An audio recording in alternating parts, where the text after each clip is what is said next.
Doon sila lagi nagbabasketball. The next stop is Alvin Street. May nag-aayos sila, kaya pala may mga cones, stoplight.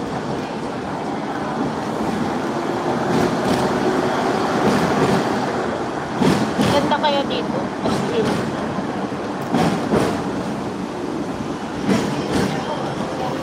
Kahit maglakad ka sa gabi, kahit madaling araw, hindi ka maano, as in, hindi ka maano. Hindi ka matatakot magtanong sa mga pulis dito pag may nakita kang mga pulis. Aasikasuhin ka nila kaagad. Yun nga lang, iilan lang ang magaling mag-English pero ihahanapan ka nila na magta-translate.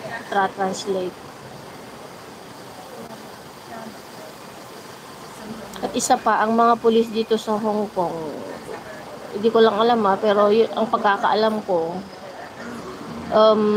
talagang ini-screen nila ang mga pumapasok na pulis dito sa Hong Kong, yung mga nag-a-apply na magiging pulis. Ini-screen nila yan ng mabuti. Kung ang pamilya na nag-a-apply ay may mga something, ganon, X yung mga yun, X, tatanggal. Hindi nila yun i-allowed. As in, yung mga, alam mo yung, kahit yung pinsan niya or kung gano'n, basta sa line nila, sa line nila, kung may mga siraulo, gano'n, hindi nila yan, kukunin na maging pulis. Kaya maganda ang mga pulis dito. Iniiwasan nila kasi yung psychological problem ng mga pulis. Ganon. Ayun na, ang pagkakaalam ko kasi may nagkwento noon yung mga pulis din na naging kakilala namin, ganon. Yun ang kwento nila.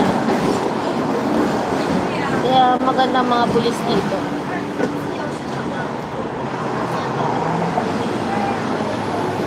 Iba-iba yung mga pulis dito. May mga yung uniform nila. May pulis na isa parang, ano yung tawag noon? Hindi ko alam kung ang tawag doon na parang pulis sila. Pero iba yung uniform nila. Sila yung mga, may tawag sila nakalimutan ko na, sorry. Meron na ganon. Kala mo pulis pero hindi. Pero makikita mo diferensya ng kanilang uniform. Naglalakad-lakad din ng mga yun. Kalimutan ko na yung term na yun yung tawag sa kanila.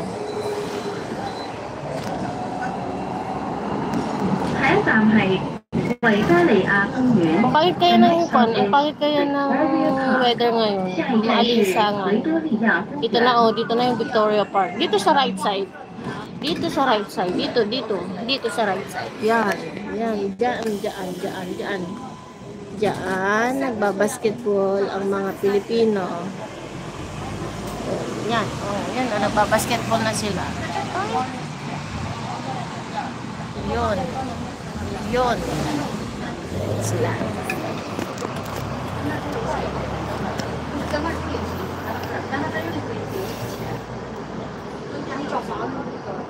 Ang liit lang kayo ng Hong Kong. As in, maliit lang.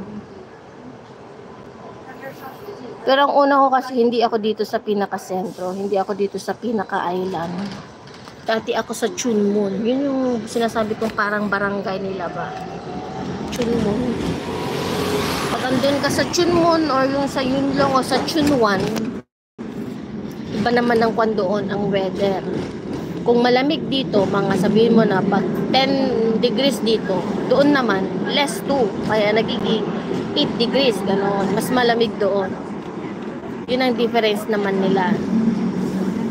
Tapos ang kwan doon, tawag nito, maganda ang kwan doon ng hangin doon. Kasi barangay nga barrio ba? Barrio. Ano, Victoria Park na dito. Diyan naman sa left side. Diyan sa left side. Yan naman ang library nila. Library nila. Malaki ang mga library nila dito. Library.